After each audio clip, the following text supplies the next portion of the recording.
Out of the blue, my 9-year-old son was diagnosed with pediatric cancer. He had been complaining of persistent fatigue, and although I suspected it was more than just tiredness, I never imagined it would be cancer. From that day, he was forced to start a difficult treatment and hospitalization. You think it's just laziness, right? You're just trying to gain sympathy by claiming it's something as serious as pediatric cancer. How attention-seeking can you be? Even when I told my husband about our son's illness, he didn't take it seriously. He kept saying he was too busy with work and never once visited our son in the hospital. My mother-in-law insisted that household chores were a wife's duty and did nothing but complain. Then one day, my husband and mother-in-law, who had never visited before, showed up in our son's hospital room. You know, cancer can be cured with vitamins. What? There are tons of testimonials online about miraculous cancer cures with vitamins. There's this one about stage 4 cancer disappearing in a week. So I'll cure our son's cancer. He grabbed the orange juice our son was drinking and poured it over his head. I'm off to a spa trip with your mother for a week. Make sure you're cured by the time we're back. Both my son and I were speechless with disbelief. As soon as they left the room, my son, freed from his fear, broke down crying. Cure cancer with vitamins? What nonsense! And who pours liquid over a sick person like that? Fueled by an unbelievable anger, I resolved to seek revenge on them. As a result, a shocking truth awaited them when they returned a week later. I married my first husband at 26. He was 4 years older and had been my tutor when I was studying for school exams. We reconnected as colleagues at the same company. And gradually started talking about the future, leading to our marriage. The following year, our son was born. Just when we thought we were starting a new chapter as a family, my first husband passed away from an illness. Despite feeling unwell, he had delayed seeing a doctor due to work. One day, he collapsed at work and was later diagnosed with cancer. He began treatment immediately, but the disease progressed rapidly, and he passed away 3 months later. Years later, I remarried my current husband. At first, I was worried about how my son would get along with a stepfather. However, my husband and son gradually grew closer, and one day, my son asked if he could call him Dad. Surprised, my husband and I realized that was our answer and decided to get married. The meeting with my in-laws went smoothly, and they adored my son as their own grandson. While my husband was marrying for the first time, I was remarrying, so we had a wedding ceremony and reception with close family and friends. It was a warm and heartening event, despite the joke I made with a friend about having a wedding ceremony twice. On the surface, my husband's family seemed happy, but things were different on the inside. My husband had a younger brother who was married and living with the in-laws. My husband, having moved out for work, always said he never thought of marriage. His brother, being more serious, had decided to take over the family home and was living there with his wife. My mother-in-law didn't get along with my sister-in-law and always complained about her. I didn't want to take sides. I didn't want to make a judgment based solely on my mother-in-law's side of the story, but at the same time, I couldn't bring myself to ask my sister-in-law directly about the real situation. I just nodded along and mostly ignored my mother-in-law's constant complaints. But maybe that wasn't the best approach, as she started spending more and more time at our house. She found excuses to stay overnight, and before I knew it, she was practically living with us half the month. Eventually, she even started bringing her personal belongings and settled in for good. She became increasingly overbearing, acting like she owned the place. At first, she seemed like a kind and understanding mother-in-law to me and my son. But gradually, it became clear she was engaging in the classic mother-in-law bullying. Before I remarried, I worked part-time, supported partly by my late husband's inheritance. Even after remarrying, I continued working part-time to contribute to our finances. Considering my son's future, having more money is definitely better. But my mother-in-law started implying that my husband's earnings were insufficient and urged me to quit my job. After all, you're a mother. You should prioritize raising your child. I never neglected my son because of my job. We had been managing just fine. Then she started making snide remarks to my son. It's because of you that your mother struggles. Your new dad must be embarrassed by you. She even forced him to do schoolwork meant for middle schoolers, way beyond his grade level. He's still at an age where he hasn't even learned the basics, and yet they're making him do middle school level workbooks.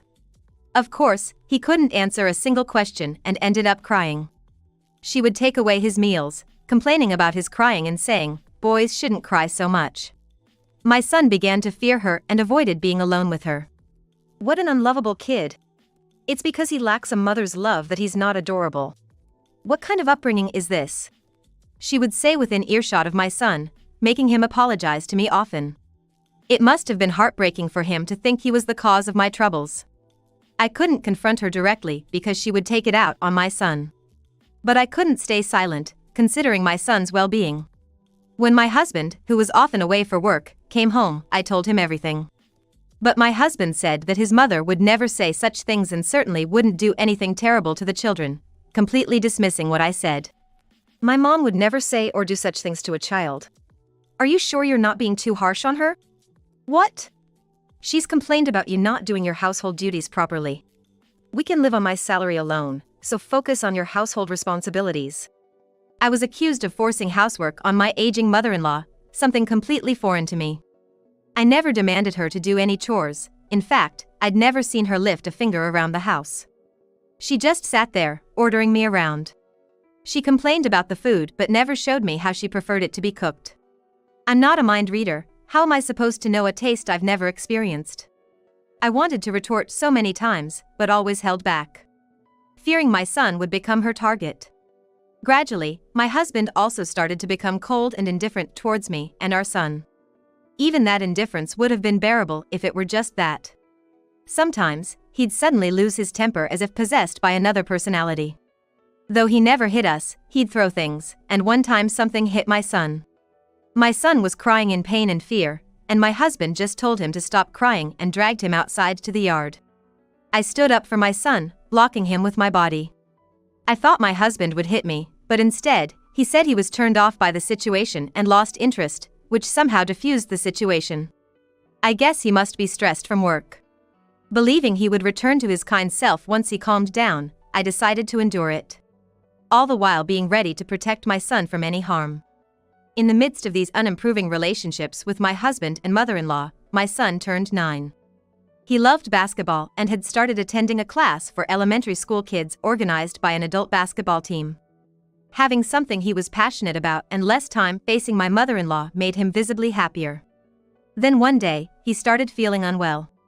I thought he had just overexerted himself in basketball, so I let him skip class, but his condition didn't improve even after a week. In fact, it seemed to get worse. I took him to the pediatrician who had been looking after him since he was little, and they suggested we go to a larger hospital for thorough testing. I knew nothing about big hospitals, having never been sick or injured, except when my late first husband was treated. The pediatrician, having connections, wrote us a referral. He urged us to go as soon as possible, preferably the next day. I later learned that without a referral, there's an extra charge for the first visit at a big hospital. I was relieved we had the doctor's help, but terrified that my son might have a serious illness. When I told my husband, I asked him to come with us, but he refused. It's probably just him faking it. Did something happen at school? If you believe every little thing a kid says, no amount of money will be enough. Big hospitals are expensive, right? You handle it with your part-time earnings. I've heard that children sometimes use fake illnesses to rebel against their parents. But would a child use a fake illness to reduce their appetite? And would they continue that state for an entire week? Even adults who fast to make a statement find a week quite lengthy. It requires more than ordinary resolve to do so. Anyway, my son's illness lasting a week definitely meant something was wrong. I had no problem paying with my part-time earnings and declared to my husband that I would take our son by myself. He just said, "Do whatever you want," and was quite grumpy that evening. The next day at the hospital, they prepared for the worst-case scenario. What's the worst case? I asked the doctor. Pediatric cancer, he replied. He mentioned symptoms like not being able to differentiate it from a cold, abdominal pain, and sudden weight loss, and asked if I had noticed anything. Then my son revealed that his joints had been hurting for a while. Why didn't you tell me? I asked. He said he didn't want to worry me more or have my husband and mother-in-law say bad things to me because of him. I felt terrible that he was suffering but still concerned about me. If I had been handling things better with my husband and mother-in-law, maybe I would have noticed my son's discomfort sooner. Or realized something was off with him keeping quiet. As I was reflecting on my shortcomings, another shock came. My son's illness was an early symptom of pediatric cancer. He needed to be hospitalized, and while preparing for it, I told my husband and mother-in-law. Pediatric cancer? A money-draining failure of a kid. I'm not paying a single cent. Cancer is hereditary, isn't it? Your first husband died of cancer, right? Great, now we've inherited something extra. My husband coldly remarked. It was heartless. Treating a disease costs a lot. Especially cancer, which requires a significant amount for treatment. My mother-in-law seemed only worried about the financial aspect. In response, my husband said in front of me that my son's treatment costs would be covered by my part-time earnings, so there was no problem. I couldn't stand being around these insensitive people any longer, so I hurried back to the hospital where my son was waiting. He had to give up the basketball he loved so much and his enjoyable school life to focus on his treatment. Thankfully, the pediatric ward had a school, so he wouldn't fall behind in his studies. But the reality of seeing other children, who seemed to be having a tougher time, shocked him. Will I end up like that? Will I never be able to play basketball again? I wanted to become a famous basketball player and make things easier for you, Mom. He lamented, feeling like he was constantly burdening me. I was told that the way we handle our emotions can affect his condition, so I was careful not to add to his stress. I never blamed him, but maybe my concern showed on my face. Did I unconsciously emit an aura that made him anxious? I had to change my mindset and support and encourage my son, who was becoming increasingly disheartened. There were times when my son, overwhelmed by his illness, cried out in despair, saying he didn't care about getting better anymore and just wanted to die. The side effects of the treatment were so severe and unbearable that it seemed like he couldn't endure them any longer. Cancer treatment can be so tough that even adults struggle with it. I thought I understood the difficulties of cancer treatment from my late husband's experience, but he passed away without undergoing much treatment. In reality, I only thought I knew about it, but I didn't truly understand the extent of it. It's easy to say, but it's another thing to do it. To support my son, I sought advice from those who had been through it. Thanks to being at a university hospital, I was introduced to a student who had experienced pediatric cancer. Listening to their story about what words hurt and what words were comforting. It was incredibly helpful. My son and I were both struggling with his illness, but we were determined to work towards his recovery. Yet, my husband and mother-in-law never visited. Honestly, their presence might have made us feel worse. But a little concern when I went home for my son's clothes would have been nice. Back to the hospital again? Aren't you my wife? What are you doing, neglecting your home for this? It was the kind of response I'd get when I did hear from my husband. Whether at the hospital or home, I never got a moment's peace.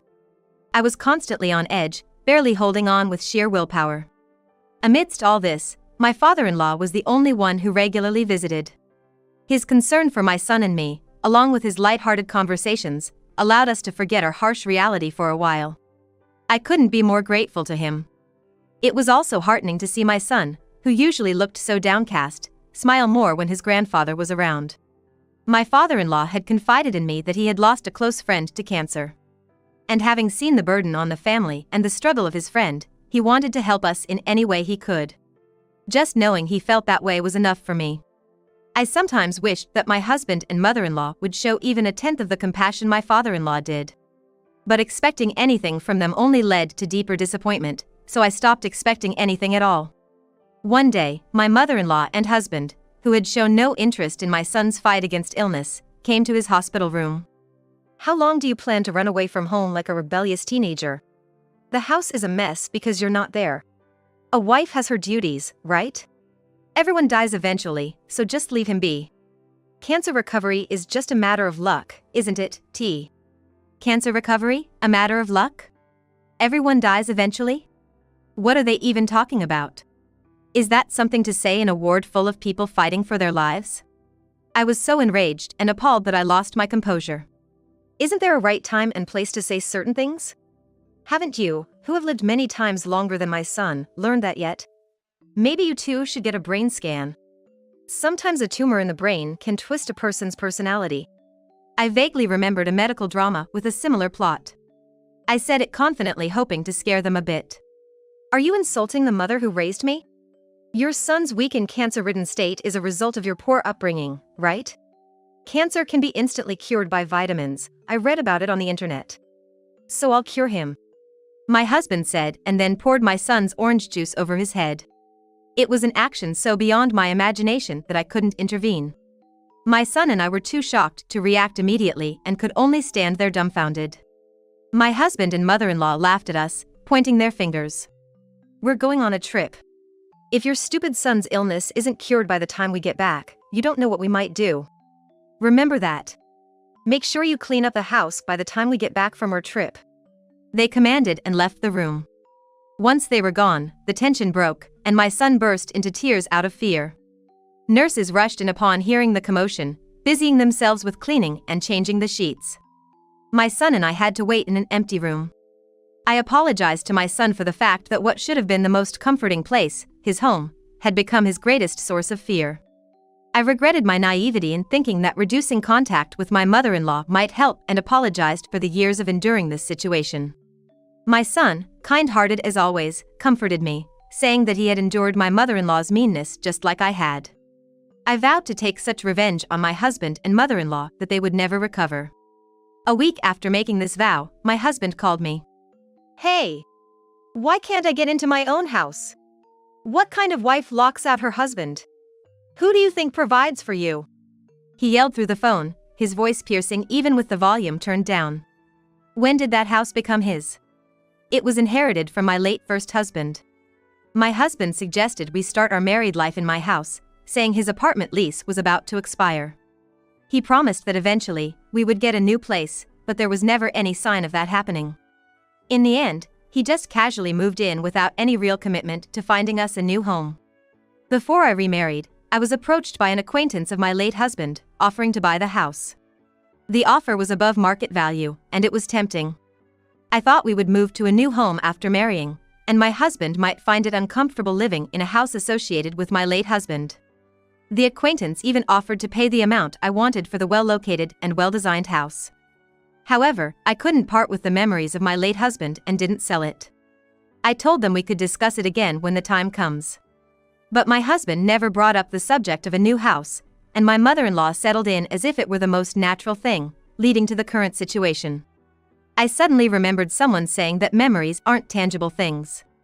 Now, I finally understand that memories reside in a person's mind. It's actually quite late for me to realize this. I should have let go of the house when my mother-in-law first started to stay over. When I reached out to my late husband's acquaintance to discuss selling the house, albeit belatedly, he was happy to proceed. He even apologized for bringing up the sale during my time of grief. The sale procedures were already completed. He was considerate about my moving out and my son's illness, agreeing to schedule the handover at my convenience. I was grateful, but to truly take revenge on my husband and mother-in-law, I quickly moved out. I sent their belongings to my in-laws' house, paying the shipping fees myself. My son and I took only the essentials and had already moved to our new place. When my husband kept insisting it was his house, I reminded him that it was inherited from my late husband, thus it was mine. He was momentarily taken aback but quickly retaliated. Even if that's true, you had no right to make such a decision without consulting me. After all, I was the one paying for the maintenance of that house. Living in a house inevitably leads to some wear and tear, like issues with water flow or the toilet not functioning properly. His argument was nonsensical, asserting ownership because he paid for some repairs. I ignored his rationale and declared my intention to divorce him. My mother-in-law, who had been eavesdropping, intervened. What an ungrateful woman! Accepting you as a wife with your baggage, and now you want a divorce? Women like you are just a nuisance wherever they go. I'm telling you I'll disappear from your lives, which should make you happy. Why won't you agree to the divorce? I thought you'd be celebrating. Be honest about your feelings. Stung by the truth, my mother-in-law fell silent and didn't retort. But that didn't mean I had the upper hand. I needed to be cautious and not show any weaknesses. When selling the house, my late husband's acquaintance showed concern about the sudden decision. I confessed that I had planned to sell the house once I found a new place with my current husband. The delay was due to my husband dragging his feet and my mother-in-law's imposing presence. I had given up on fixing my relationship with my mother-in-law long ago. I had hoped my husband would return to the man he was when we met. Which led to my indecisiveness. The acquaintance sympathized with my situation and introduced me to a competent lawyer. The lawyer was very supportive and said we should divorce for the happiness of my son and me. I proceeded with the divorce through the lawyer, and my husband eventually agreed to it. The reason for my late husband's acquaintance's kindness was that he was an executive in a company, and one of their clients was the company where my husband worked. Moreover, my husband was the manager in charge of that account. When the acquaintance requested a change in the representative, my husband's bosses interrogated him about any misconduct. The client company was important, and they didn't want to lose them. However, my husband denied any wrongdoing. His superiors, who had heard unfavorable rumors about him, conducted an internal investigation. It was revealed that my husband, along with my mother-in-law, had been treating my son terribly. Apparently, my husband had been spreading rumors among his subordinates and colleagues, saying that his stepchild was weak, stupid, and useless. My husband had been bragging to his colleagues and subordinates about how he had poured orange juice over my son's head because he supposedly had pediatric cancer. "I'm awesome for doing that," he boasted. A suspicious subordinate checked the website my husband mentioned, which turned out to be a dubious online store claiming that cancer could be cured with vitamins. Recently, the news reported that the site's operator had been arrested after many victims came forward. It was one of those organizations selling miracle water at a high price. When called in by his boss, my husband was defiant. "What does this have to do with the company? What I do to the kid doesn't affect my work." He even bragged about how he had been treating my son, claiming it was just discipline. The company pointed out that his behavior was too far removed from common decency and too risky to continue employing him in today's society, leading to his dismissal.